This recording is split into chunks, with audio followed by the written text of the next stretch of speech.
സാക്ഷ്യജീവിതം പരിശുദ്ധ ജീവിതം, സാക്ഷ്യജീവിതം ശുദ്ധ സ്നേഹജീവിതം, സാക്ഷ്യജീവിതം പരിശുദ്ധ ജീവിതം, സാക്ഷ്യജീവിതം ശുദ്ധ സ്നേഹജീവിതം, സാക്ഷ്യജീവിതം സമാധാന ജീവിതം, സാക്ഷ്യജീവിതം എന്നും ശാന്തജീവിതം, സാക്ഷ്യജീവിതം സമാധാന ജീവിതം, സാക്ഷ്യജീവിതം എന്നും ശാന്തജീവിതം, സാക്ഷ്യജീവിതം പരിശുദ്ധ ജീവിതം, സാക്ഷ്യജീവിതം ശുദ്ധ സ്നേഹജീവിതം.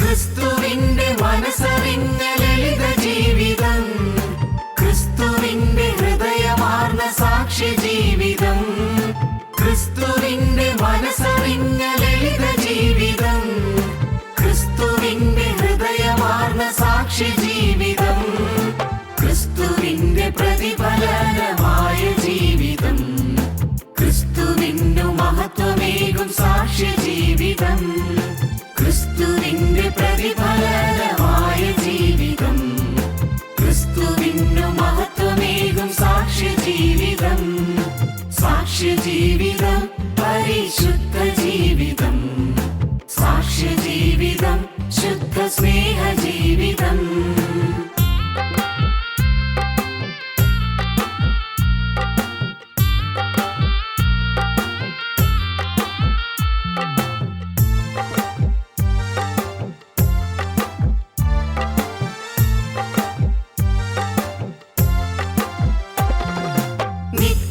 നിത്യജീവനേകിടുന്ന സാക്ഷ്യജീവിതം, നിത്യതയിൽ പ്രതിഫലങ്ങളേകും ജീവിതം, നിത്യജീവനേകിടുന്ന സാക്ഷ്യജീവിതം, നിത്യതയിൽ പ്രതിഫലങ്ങളേകും ജീവിതം, സത്യസാക്ഷി വൃന്ദം ചുറ്റും നിൽക്കും ജീവിതം, പാപഭാരമാകെ നീക്കും ധീരജീവിതം, സത്യസാക്ഷി വൃന്ദം ചുറ്റും നിൽക്കും ജീവിതം, പാപഭാരമാകെ നീക്കും ധീരജീവിതം, സാക്ഷ്യജീവിതം പരിശുദ്ധ ജീവിതം, സാക്ഷ്യജീവിതം ശുദ്ധ സ്നേഹജീവിതം.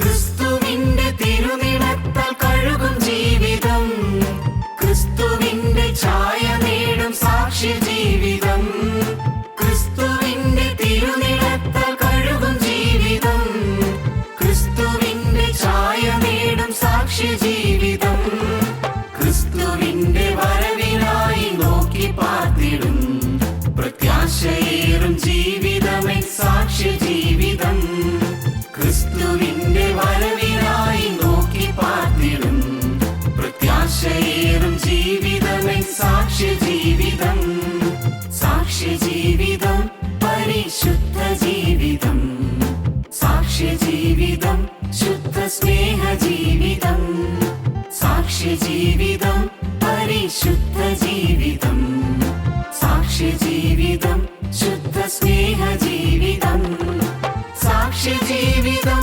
സമാധാന ജീവിതം, സാക്ഷ്യജീവിതം എന്നും ശാന്തജീവിതം, സാക്ഷ്യജീവിതം സമാധാന ജീവിതം, സാക്ഷ്യജീവിതം എന്നും ശാന്തജീവിതം, സാക്ഷ്യജീവിതം പരിശുദ്ധ ജീവിതം, സാക്ഷ്യജീവിതം ശുദ്ധ സ്നേഹജീവിതം.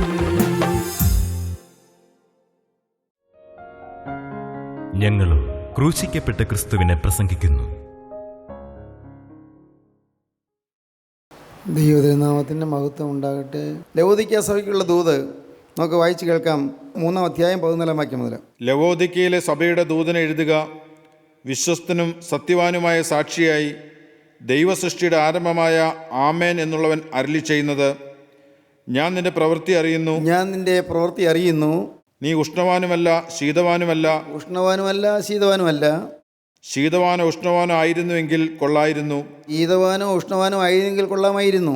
ഇങ്ങനെ ശീതവാനുമല്ല ഉഷ്ണവാനുമല്ല ശീതോഷ്ണവാനാകയാൽ നിന്നെ എൻ്റെ വായിൽ നിന്ന് ഉമിണ്ണുകളയും. ഇങ്ങനെ ശീതവാനുമല്ല ഉഷ്ണവാനുമല്ല ശീതോഷ്ണവാനാകിയാൽ നിന്നെ എൻ്റെ വായിൽ നിന്ന് ഉമിണ്ണുകളെ എൻ്റെ വായിൽ നിന്ന് തുപ്പിക്കളയും.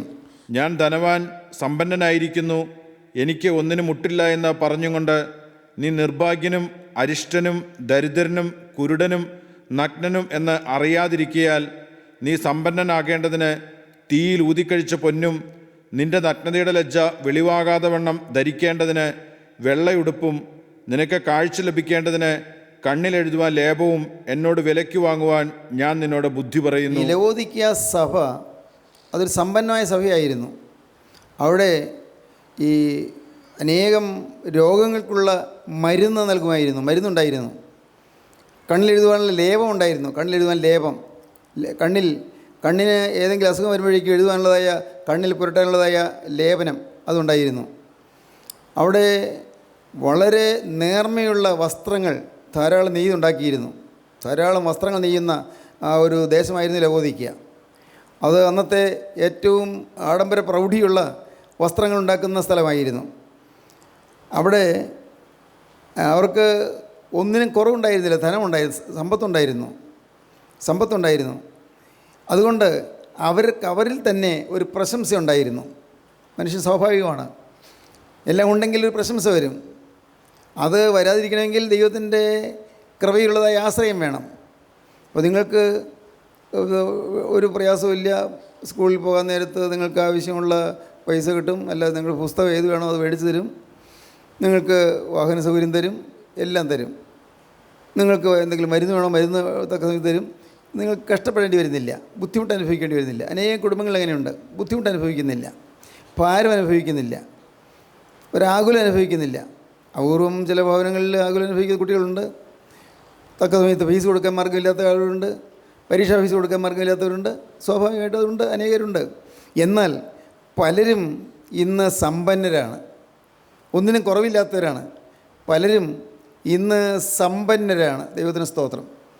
ഇന്ന് ഭൗതികമായ സമ്പത്തുണ്ട്, ഭൗതികമായി ഒന്നിനും കുറവില്ല. ഇന്ന് ഒരുവിധപ്പെട്ട ആളുകളെല്ലാം തന്നെ അങ്ങനെ പട്ടിണി പാവങ്ങളല്ല, അല്ല.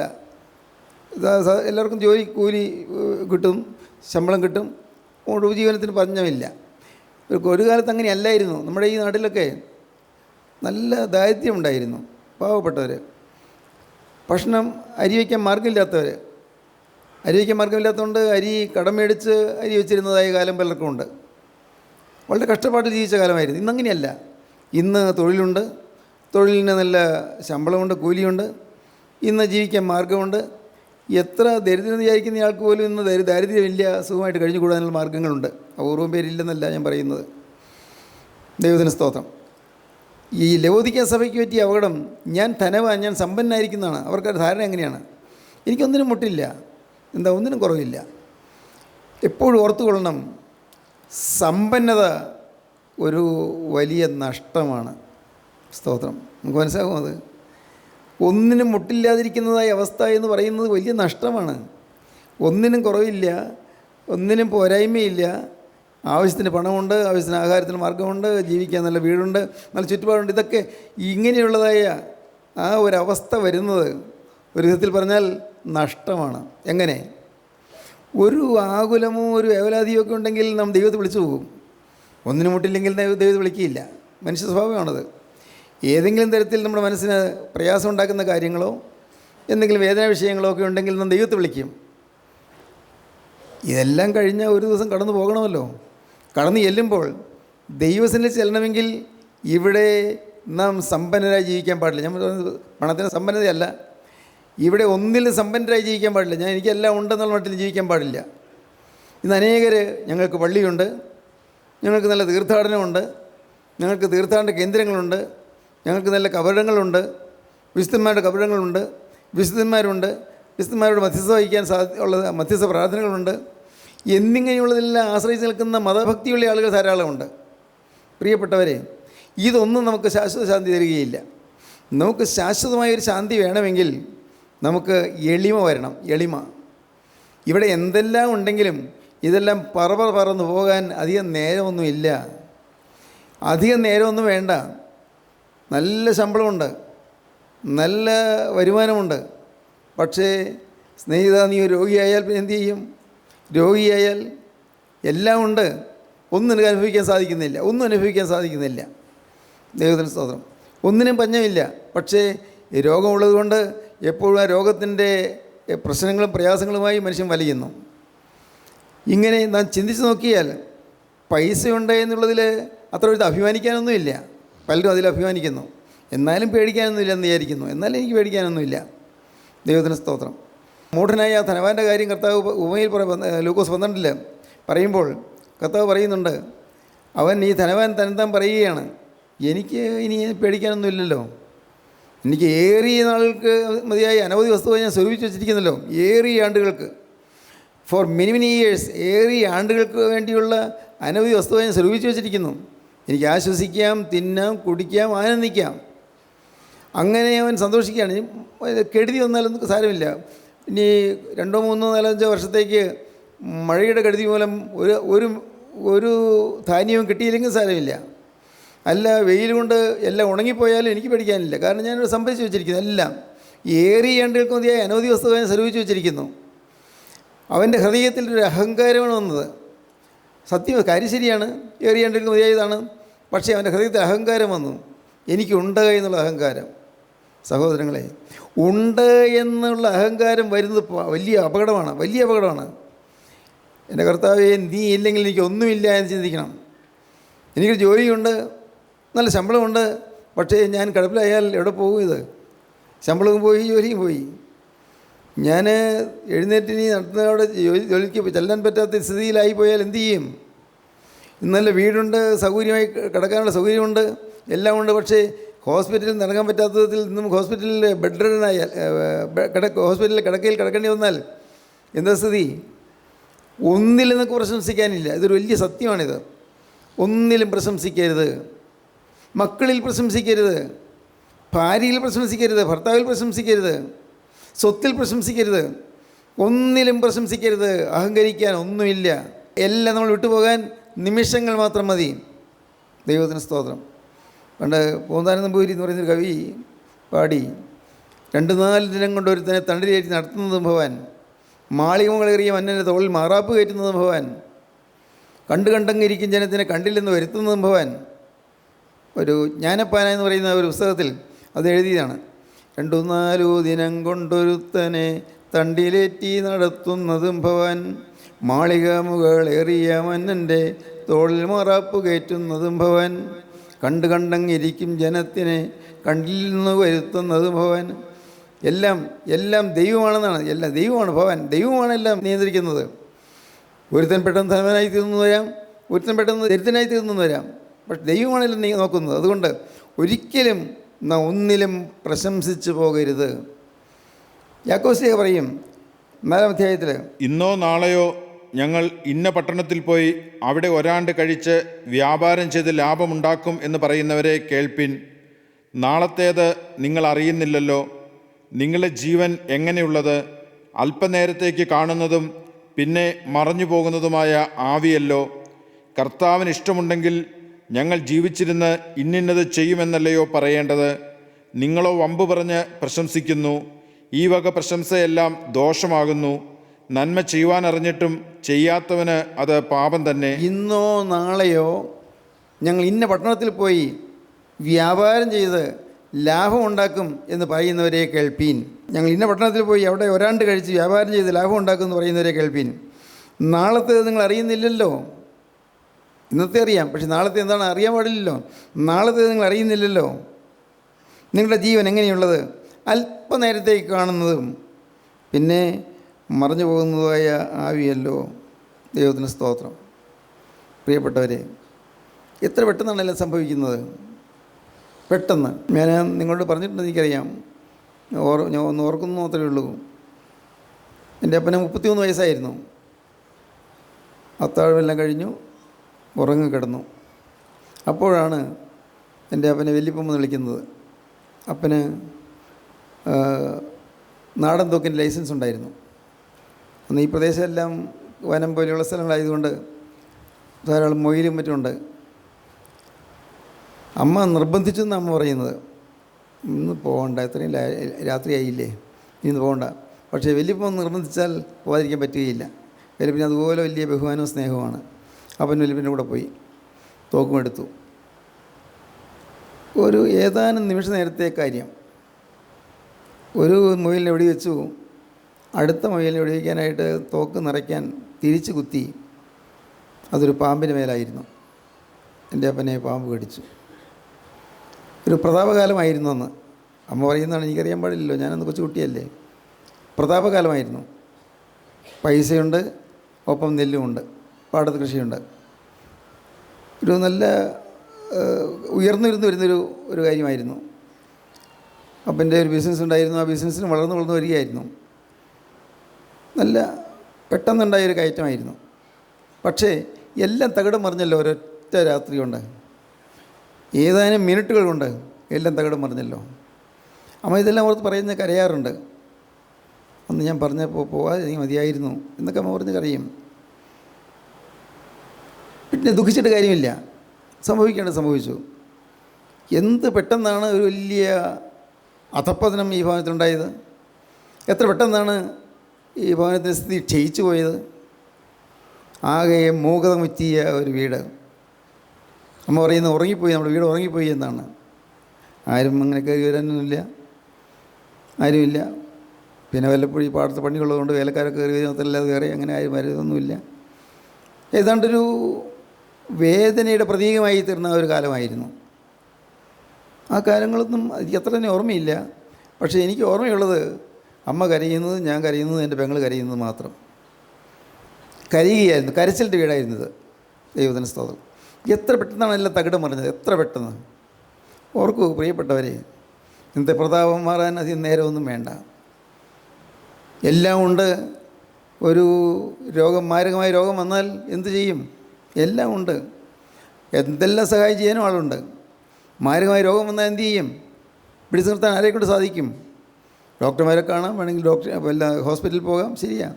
പക്ഷേ ആയുസിൻ്റെ ഉടയവൻ, ജീവൻ്റെ ഉടയവൻ ജീവൻ ചോദിച്ചാൽ എന്തു ചെയ്യും? പ്രിയപ്പെട്ടവരെ ഓർക്കുക, നമുക്കൊന്നിലും പ്രശംസിക്കേണ്ട, ആരോഗ്യത്തിൽ പ്രശംസിക്കേണ്ട. ആരോഗ്യം എത്ര നാളുണ്ട് ആരറിഞ്ഞു?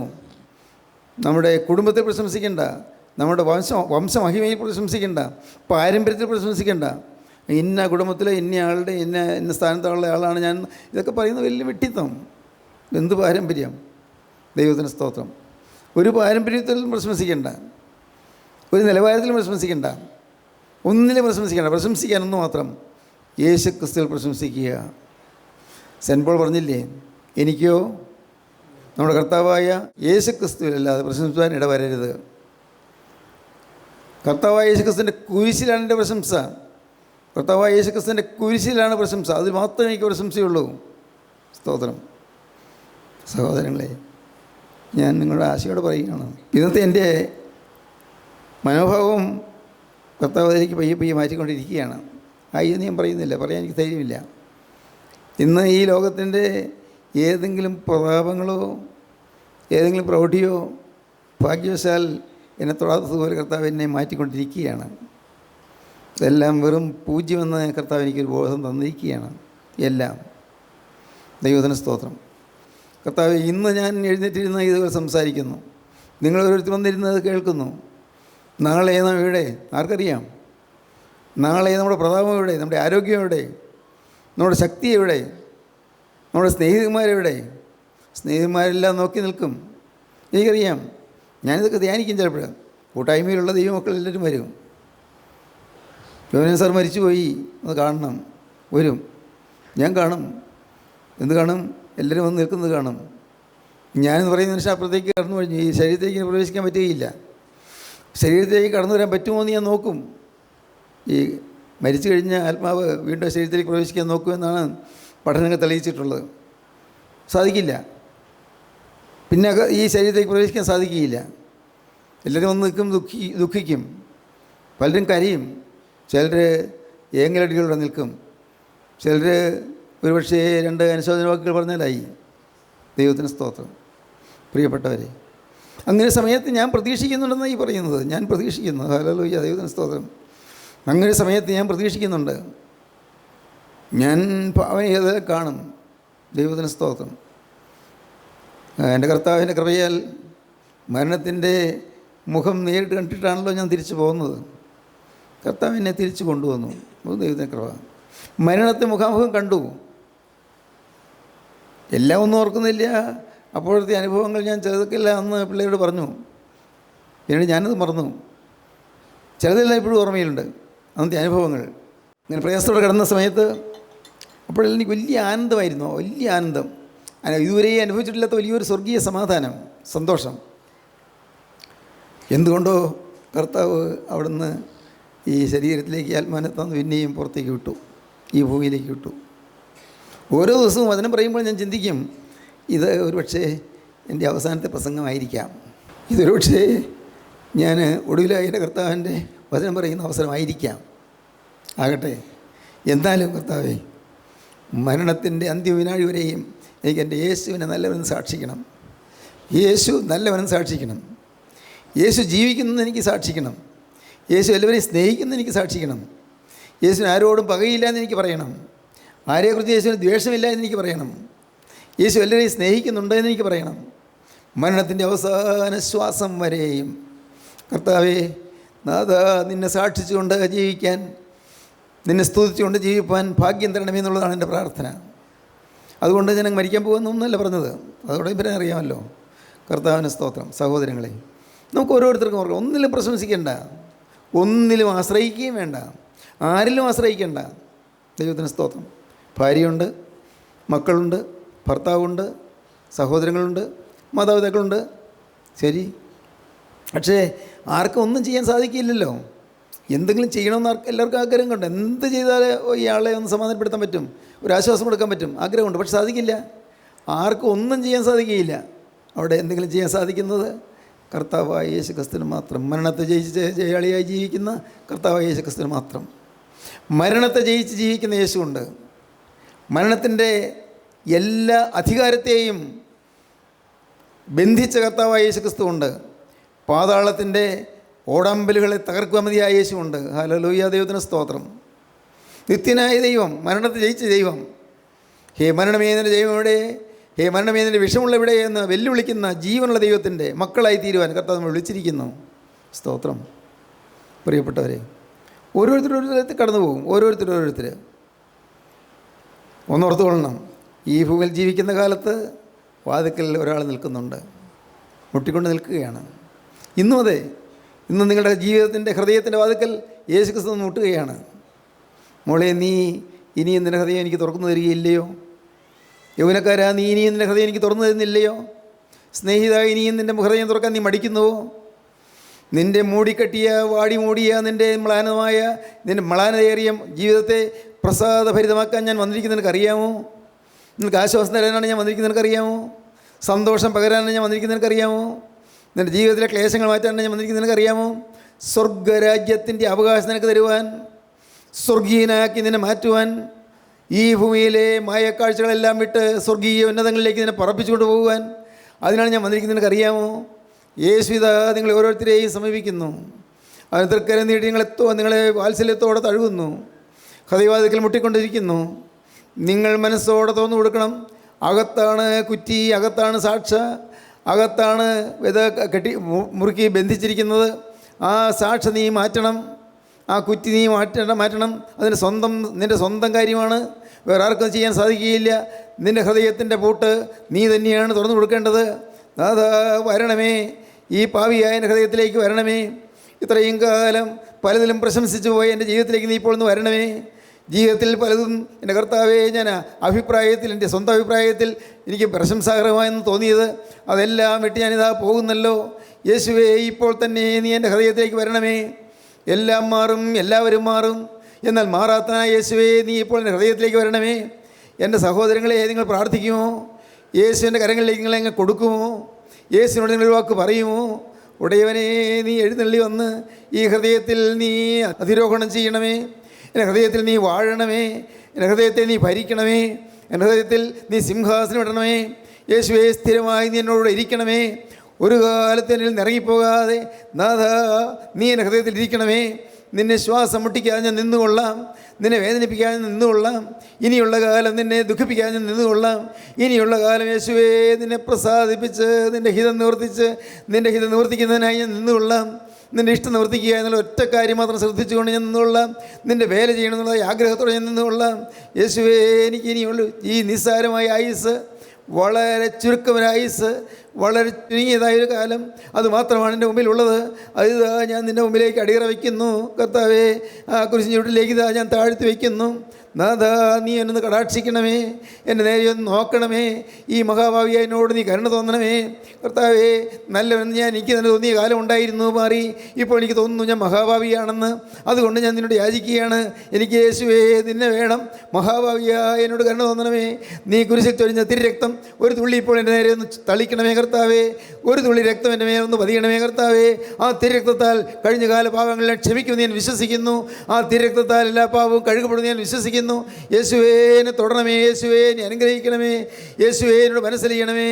ഇപ്പോൾ തന്നെ എൻ്റെ ഹൃദയത്തിലേക്ക് എഴുന്നള്ളി വരണമേ. നമുക്ക് പ്രാർത്ഥിക്കാം. ഹല്ലേലൂയ.